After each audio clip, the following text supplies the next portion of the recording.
Recado. So, magandang umaga mga ka-idol. At ito na naman tayo sa pinakahihintay niyong putahe ngayong araw. At ito ang cracked chicken tenders. Wow, talaga nagka-crack pa. Yes, idol. So, ang kanyang mga sangkap ay 1 libra ng chicken tenders. Ano ba ang libra? Pound, di ba? Yes. O yan, kalahating kilo. Para ang sa unit kasi natin, it's a kilo, no? Okay. 1/2 tasa ng mayonnaise, 1/2 tasa ng ginadgad na parmesan cheese. Wow, social. Yes. 1 pakete ng ranch seasoning mix, 1/2 kutsarita ng garlic powder, Okay. 1 kutsarita ng onion powder, at 1 tasa ng dinurog na Ritz crackers. Diba, idol? Konti lang ng ingredients. Ayun, cracker? Talaga? Yes. Oh, wow. Ako talaga naman, ha? Kakaiba, idol. Alright, kakaiba talaga. Oo.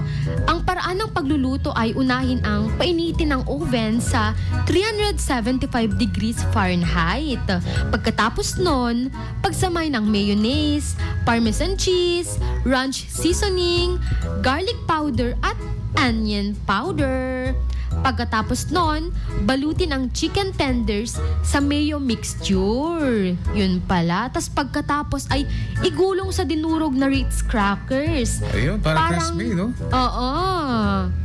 Pagkatapos ay hilera sa baking sheet at i-bake ng mga 20 to 25 minutos hanggang sa maging golden brown at luto na ng gusto. Yan.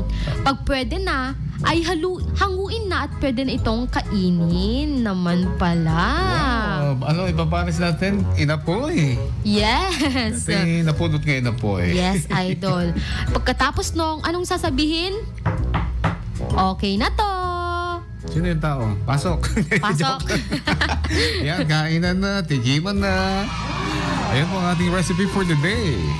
Cracked chicken tenders. At ako nga pala si Kyla, ang kailangan niya sa tsikahan at tawanan dito lang sa 99.5 IFM, ang idol kong FM. Supay